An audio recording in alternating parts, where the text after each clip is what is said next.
Bienvenidos, esta es la investigación sobre radio en Internet, del semillero de investigación para producción y realización radiofónica El vuelo del colibrí, de la Universidad Minuto de Dios. En esta investigación trataremos temas tan diversos en la radio como su futuro en Internet, cómo se llamará de ahora en adelante y cuáles deben ser los nuevos retos para los radialistas. En este sentido, estaremos explorando los distintos elementos que convocan a la cyberradio, que es uno de los primeros encuentros que tuve en esta investigación con lo que es el nuevo entorno de la radio en Internet. ¿Dónde va a vivir la radio? ¿Cómo son las redes o cómo son los archivos que se compartirán de ahora en adelante? ¿Cuáles son los cambios en la web 2.0? ¿Cómo se le llamará de ahora en adelante? ¿Será radio en Internet? ¿Será streaming? ¿Y cuál será el nuevo papel del usuario en estas nuevas tecnologías y en especial en el de la radio? Pues bien, dentro de esta investigación encontramos a hipermediaciones. Hipermediaciones es una de las teorías del argentino Carlos Scolari, que es uno de los académicos que más ha estudiado todo este tema del nuevo entorno web. En las hipermediaciones encontramos elementos tan importantes como el cambio del rol del usuario, el uso de las redes P2P, que estamos hablando de redes para compartir archivos libremente, y el modelo reticular, es decir, ya no hablamos como en el viejo modelo de los medios masivos, de uno a muchos, sino de muchos a muchos. Los consumidores se vuelven prosumidores, hacen parte de esa historia, y en eso todos los medios tienen que comenzar a hacer el cambio. Como les mencionaba, las hipermediaciones en esta teoría de Carlos Scolari privilegian el rol del receptor activo. Es que no solo consume los contenidos, sino que los produce, es un prosumidor. ¿Cuántas veces no hemos visto que de un capítulo de televisión han hecho 1000 comedias en YouTube o por demás? O sea, son los tiempos en los que estamos viviendo y es a lo que nos tenemos que abocar en los nuevos medios de comunicación en los que todos consumimos y todos producimos. Pero no solo es ese elemento, también el usuario, si quiere ser un prosumidor activo, debe tener una polivalencia tecnológica impresionante. Debe conocer de programas de edición de video, de fotos, debe saber escribir, mejor dicho, debe ser un usuario tecnológico activo en todos los sentidos. Debe saber segmentar mejor sus audiencias, entender qué es lo que quiere el público y sobre todo tratar de transmitir su mensaje mediante todos los medios posibles, hacer una especie de transmedia. Es decir, no solo utilizar los medios tradicionales, sino que utilizar todos los medios a disposición para contar una historia. Por eso es que estamos viviendo un entorno tan interesante, porque en la hipermedia, en todo este tema del entorno web, nadie duerme. Los posteos son constantes. Si nosotros miramos YouTube o el canal de internet que sea, siempre están renovando su información, no como en los antiguos medios. Es una combinación de lenguajes muy interesante de la que todos podemos hacer parte y en la que todos podemos construir juntos. Entonces ese es uno de los elementos más importantes para tener en cuenta, sobre todo en el tema de la radio en internet. Pero precisamente tenemos que hacer énfasis en lo que es el conocimiento. ¿Cómo será la educación de ahora en adelante? Tenemos a George Siemens, que es uno de los teóricos que ha mirado con lupa este interesante tema, que es cómo el mundo virtual ha cambiado el mundo real. En el mundo real ahora tenemos que aplicar esas normas del mundo virtual, tenemos que hacer un aprendizaje conjunto, lo que él llamaría el conectivismo, redes colaborativas con gente que piensa similar a nosotros, darle F5 a la vida, siempre estar renovando nuestras ideas, porque se quedarán dos tipos de personas por fuera, los que no sepan manejar las herramientas y los que no entren a esa conversación global con aquellas. Precisamente dentro de todo este esquema del nuevo mundo web, Carlos Scolari tiene un blog que se llama Hipermediaciones. En él abarca varios de estos temas como el podcasting, el streaming, la wiki. Si hablamos de podcasting, estamos hablando de un archivo que es alojado en un sitio web pero que no se transmite en vivo, a diferencia del streaming, que sí se transmite en vivo. Si hablamos de la wiki, ustedes conocerán Wikipedia, es un sitio colaborativo en el que cada uno puede ahí añadir sus conocimientos. La transmedia, contemos una historia con distintos medios. Y la multimedia, utilicemos todos los medios a nuestra disposición. Esto es fundamental porque si nosotros nos ponemos a revisar en épocas pasadas, las historias se contaban de manera aleatoria. Por un lado estaba el libro, por el otro la película, por el otro el videojuego. Pero hoy en día de un videojuego puede surgir una película, de una película un videojuego o un libro. Entonces es fascinante cómo es que se puede contar un mismo relato mediante diversos medios, mediante diversos lenguajes que hacen más interesante y segmentan más la audiencia. Pero abarquemos lo que es especialmente el sonido, el audio. Vamos a la raíz de lo que vendría a ser la radio en Internet. En la radio en Internet encontramos diversos acercamientos o aproximaciones con las redes sociales de audio. Estas son muy diversas, están desde en las que podemos alojar simplemente nuestros archivos de audio, o están otras en las que nosotros podemos grabar un mensaje, dejarlo ahí, digamos de 40 segundos, y que luego se reproduzca en una red social como Hey Hey, que vendría a ser como el Twitter sonoro. Y entonces por eso es muy interesante cada una de estas redes sociales. Pero también están las radios en streaming. Es esa transmisión en vivo que cada uno de nosotros puede hacer por medio de la web. Dentro de estas están Listen to My Radio Stream, Iradeo. O sea, es toda una gama de posibilidades muy interesante. Tengamos en cuenta, eso sí, dos elementos. El primero es que cuando hablamos de radio en Internet nos ceñimos a audiencias, nos ceñimos a públicos, nos ceñimos a horarios. Y cuando estamos hablando de una playlist, sería pues solo poner música en una radio. Entonces distingamos un poco esas acepciones del término, porque muchas veces decimos, voy a hacer una radio por Internet, pero no solo es eso. Debemos tener en cuenta a qué público vamos a llegar y qué queremos transmitir. Pero como la radio está cambiando tanto, nos empezamos a preguntar, ¿es radio en Internet o es streaming? Aquí está el meollo del asunto, porque técnicamente se le debería llamar streaming, no más radio en Internet, porque la radio viene del proceso tecnológico de las ondas. En cambio el streaming habla de paquetes de datos que se transmiten por medio de la web. Entramos al meollo del asunto lingüístico o semántico. Precisamente sobre este tema de si es radio en Internet o streaming, porque también comienza a cambiar el nombre, cómo les llamamos de ahora en adelante, hablamos con la semióloga María Cristina Asqueta, que ha dado clases en la Universidad Jorge Tadeo Lozano, Universidad Minuto de Dios. Ella nos mencionó que no es tan sencillo meter una nueva palabra en cualquier idioma. En este caso, streaming. Streaming es una palabra en inglés de difícil pronunciación y le queda muy complejo a la gente que haga su determinado enmarcado.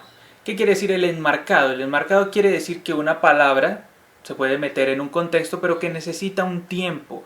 Y también hablamos con el lingüista Alberto Mercado, y él nos mencionaba que las personas van a seguir llamando, independientemente de la técnica que se use, radio a lo que se transmita por Internet. Entonces para la gente seguirá siendo radio en Internet, básicamente, porque no se ha apropiado en la cultura la palabra streaming aún. Este tema del enmarcado y la costumbre es muy interesante, sobre todo desde la lingüística cognitiva y la semántica de marcos, que es la que nos menciona Crawford Chris. Y por eso no hay ningún inconveniente en que la gente llame radio en Internet a lo que en realidad es streaming, simplemente porque la gente recuerda la radio como más algo histórico que como algo técnico o como el proceso técnico. Pero sí es importante que el profesional de la comunicación o el radialista sepa esta diferencia y la tenga en cuenta sobre todo para el tema profesional, pero para la gente seguirá siendo radio, pero en Internet. El futuro de la radio en Internet. Ya tenemos claro que la radio en Internet es lo que estamos viviendo, es lo que tenemos, y entonces aquí tenemos varios elementos. El transistor del siglo XXI será el celular, de eso no hay ninguna duda. También vamos a comenzar a tener transmedia, es decir, vamos a contar una historia gracias a diversos medios. Vamos a tener branded content, es decir, vamos a anunciar publicidades mediante una historia. La historia vuelve a tomar mucha fuerza en esta nueva época de la radio y de los medios de comunicación. La radio puede volverse también de alguna manera privada, porque en otras épocas, pues, o en la época que actualmente todavía vivimos en Colombia, tenemos bandas AM o FM. Ahora, con el paso de la radio a Internet, puede que eso se ponga un poco complejo por el tema de paquetes de datos y su aumento de precio en el futuro. Pero precisamente hablemos de los datos y la técnica de la radio en Internet. Como pueden verlo, esto es como la aproximación que realicé a lo que cada una de las empresas de telefonía móvil pues tenía como precios fijos para 2015 en todos sus planes de voz y datos, y más o menos esos son los precios que tenemos. Ahora, ¿Cuánto me vale en datos escuchar una emisora de radio, mi emisora de radio preferida? Bueno, hay muchas emisoras que ahora tienen la posibilidad de que al escucharla no se consuman tantos datos, pero primero vamos a hablar de lo que es el streaming. El streaming es la transmisión en vivo por internet. Distinto al podcasting, que el podcasting es cuando un programa queda alojado en un sitio web.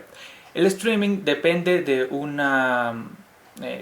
un proceso multicast, quiere decir que desde una sola fuente se transmite a varias mediante paquetes de datos, como lo pueden ver en la imagen, y eso hace que no se torpedee la señal, de que la señal en vivo llegue clara, llegue precisa al usuario que en ese momento esté escuchando esa radio por internet o cualquier producto auditivo por internet. Esa es la importancia del streaming, esa transmisión en vivo que hace posible mediante la señal digital técnica. Pero hablemos de un ejemplo en plata. Esto es de lo que les mencionaba sobre la radio en internet y cómo eso nos puede afectar nuestro paquete de datos. Muchas emisoras transmiten en 24 gigas, que es como una calidad buena de sonido. Digamos que si ustedes tienen un paquete de datos para el día de unos 50 megas, les van a consumir como de a 20 megas por hora. Entonces, eso quiere decir que si ustedes escuchan un programa 2 horas, pues les va a consumir los datos rápidamente. Eso es a lo que me refiero con la calidad de audio que ustedes escuchen de determinada radio y cómo es que eso les consume los paquetes de datos. Precisamente para que esto no fuera tan traumático apareció la TDT, la radio digital terrestre y la telefonía móvil. Vamos a entrarnos un poco más en lo que es la televisión digital terrestre, la radio digital terrestre y la telefonía móvil para observar cuáles son los cambios que se vienen dando sobre todo en la radio y cómo eso puede ayudarnos en el futuro para seguir escuchando nuestras emisoras favoritas. Primero hablemos de la TDT. La televisión digital terrestre es una realidad en Colombia desde el año 2009. A 2019 se espera que esté completamente instituida en Colombia y que se haya dado el apagón analógico. Esta permite una mejor calidad de imagen y sonido y que por una sola frecuencia se transmitan varios canales. Es un aprovechamiento total del espectro electromagnético que para todos ha sido mejor, sobre todo para los canales privados, los más importantes, porque para la televisión comunitaria ha sido un poco complejo en este tema de la televisión digital terrestre. En la telefonía móvil, anualmente la Agencia Nacional del Espectro subasta gigas o megas y las empresas de telefonía móvil entran a esas subastas. Ellas, digamos, compran 10, 20 megas o de a 1, 2, 3 gigas para ofrecerle a sus usuarios. Pero entonces cabe la pregunta, ¿qué pasó en Colombia con algo que se llama la radio digital terrestre? Pues para tristeza de muchos, la radio digital terrestre no se implementó en el país, se hicieron algunos intentos, pero nunca se implementó realmente. Hay 3 estándares: HD radio, DAB, DRM. El DAB es el que se utiliza en Noruega y que se va a utilizar cuando se dé el apagón analógico de la radio en el año que entra, que es el 2017. Lo mismo se está dando en Chile. ¿Y qué es lo que sucede? Es muy similar a lo que pasa en la televisión digital terrestre, que mediante un rango de frecuencias, una determinada cadena radial puede meter todas sus emisoras. Eso quiere decir que se aprovecha el espectro electromagnético y sobre todo esto es viable para esas emisoras comunitarias que no tenían tanto alcance, pero en Colombia tristemente todavía no se ha dado ese salto hacia la radio digital terrestre. Bueno, en general, ¿qué se viene para la radio? Para la radio se vienen retos muy grandes, hay que volver a contar historias, hay que tener en cuenta que nuestro público es el que nos demanda esos contenidos que sean interesantes, que sean contados mediante diversos medios, que no sean solo auditivamente, sino que utilicemos audio, utilicemos imagen. Tenemos que ser polivalentes tecnológicos. Debemos tener en cuenta que en este nuevo entorno el que no sabe de herramientas tecnológicas se va a quedar muy atrás, y que estos nuevos escenarios que nos abre la radio son sobre todo para rescatar esa esencia de lo que siempre fue la radio, una compañía cercana al oído que hace posible que las personas se identifiquen. Por eso tenemos que segmentar la audiencia, tener muy en cuenta cuál es nuestro público objetivo, qué es lo que queremos transmitir y sobre todo que la radio va a seguir viviendo. La radio va a transformarse, su nuevo hogar será en internet y cada uno de nosotros debe ser partícipe de ello. A todos ustedes muchas gracias por ver esta aproximación a lo que es la radio en internet, a esos nuevos entornos, a ese nuevo momento que está viviendo este histórico medio. Esta fue la investigación del Semillero para Producción y Realización Radiofónica El Vuelo del Colibrí de la Universidad Minuto de Dios. Nos vemos en una próxima ocasión. Hasta la próxima.